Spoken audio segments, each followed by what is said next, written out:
லூக்கா 17ஆம் அதிகாரம். பின்பு அவர் தம்முடைய சீசர்களை நோக்கி, இடறல்கள் வராமல் போவது கூடாத காரியம். ஆகிலும் அவைகள் எவனால் வருகிறதோ அவனுக்கு ஐயோ. அவன் இந்த சிறுவரில் ஒருவனுக்கு இடறல் உண்டாக்குகிறதை பார்க்கிலும் அவனுடைய கழுத்தில் எந்திரக்கல் கட்டப்பட்டு அவன் சமுத்திரத்தில் தள்ளுண்டு போவது அவனுக்கு நலமாயிருக்கும். உங்களை குறித்து எச்சரிக்கையாயிருங்கள். உன் சகோதரன் உனக்கு விரோதமாய் குற்றம் செய்தால் அவனை கடிந்து கொள். அவன் மனஸ்தாபப்பட்டால் அவனுக்கு மன்னிப்பாயாக.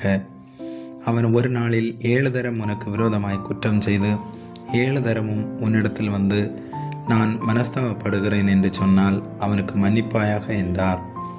அப்பொழுது அப்போஸ்தலர் கர்த்தரை நோக்கி, எங்கள் விசுவாசத்தை வர்த்திக்க பண்ண வேண்டும் என்றார்கள்.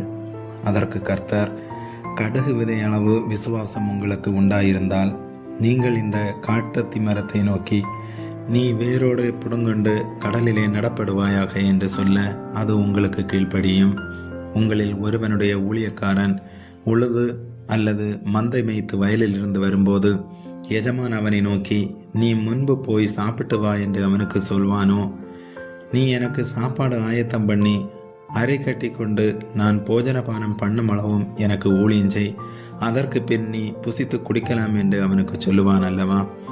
தான் கட்டளையிட்டவைகளை அந்த வேலைக்காரன் செய்ததற்காக அவனுக்கு உபச்சாரம் செய்வானோ? அப்படி செய்ய மாட்டானே. அப்படியே நீங்களும் உங்களுக்கு கட்டளையிடப்பட்ட யாவற்றையும் செய்த பின்பு, நாங்கள் அப்பிரயோஜனமான ஊழியக்காரர், செய்ய வேண்டிய கடமையை மாத்திரம் செய்தோம் என்று சொல்லுங்கள் என்றார். பின்பு அவர் எருசலேமுக்கு பிரயாணம் பண்ணுகையில் அவர் சமாரியா, கலிலேயா என்னும் நாடுகளில் வழியாக நடந்து போனார்.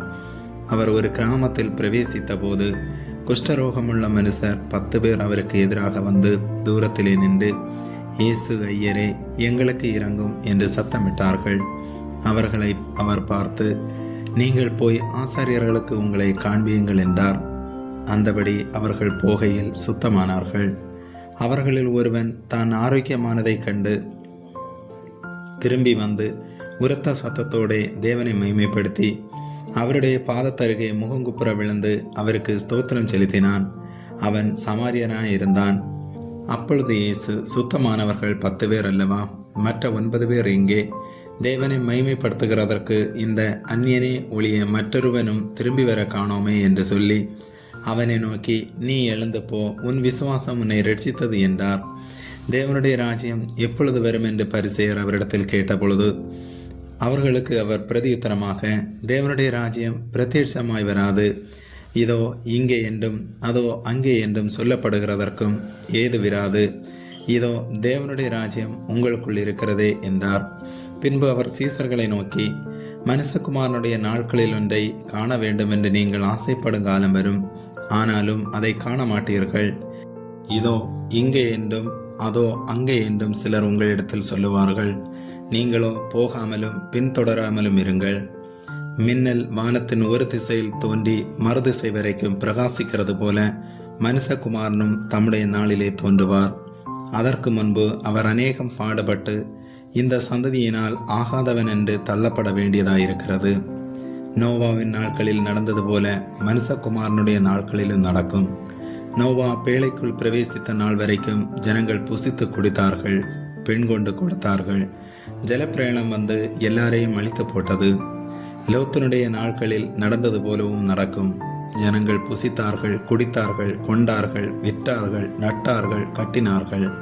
லோத்து சோதோமை விட்டு புறப்பட்ட நாளிலே வானத்திலிருந்து அக்னியும் கந்தவும் வரிசித்து எல்லாரையும் அழித்து போட்டது. மனுஷகுமாரன் வெளிப்படும் நாளிலும் அப்படியே நடக்கும். அந்த நாளிலே வீட்டின் மேலிருப்பவன் வீட்டிலுள்ள தன் பண்டங்களை எடுத்துக்கொண்டு போக இறங்காமல் இருக்க கடவன். அப்படியே வயலில் இருக்கிறவன் பின்னிட்டு திரும்பாமலும் இருக்க கடவன். லோத்தின் மனைவியை நினைத்து கொள்ளுங்கள். தன் ஜீவனை ரட்சிக்க வகை தேடுகிறவன் அதை இழந்து போவான், இழந்து போகிறவன் அதை உயிர்ப்பித்துக் கொள்ளுவான். அந்த ராத்திரியில் ஒரே படுக்கையில் படுத்திருக்கிற 2 பேரில் ஒருவன் ஏற்றுக்கொள்ளப்படுவான், மற்றவன் கைவிடப்படுவான். திரிகை திரிக்கிற 2 ஸ்திரீகளில் ஒருத்தி ஏற்றுக்கொள்ளப்படுவாள், மற்றவள் கைவிடப்படுவாள். வயலில் இருக்கிற 2 பேரில் ஒருவன் ஏற்றுக்கொள்ளப்படுவான், மற்றவன் கைவிடப்படுவான் என்று உங்களுக்கு சொல்லுகிறேன் என்றார். அவர்கள் அவருக்கு பிரதியுத்தரமாக, எங்கே ஆண்டவரே என்றார்கள். அதற்கு அவர், பிணம் எங்கேயோ அங்கே கழுகுகள் வந்து கூடும் என்றார். ஆமேன்.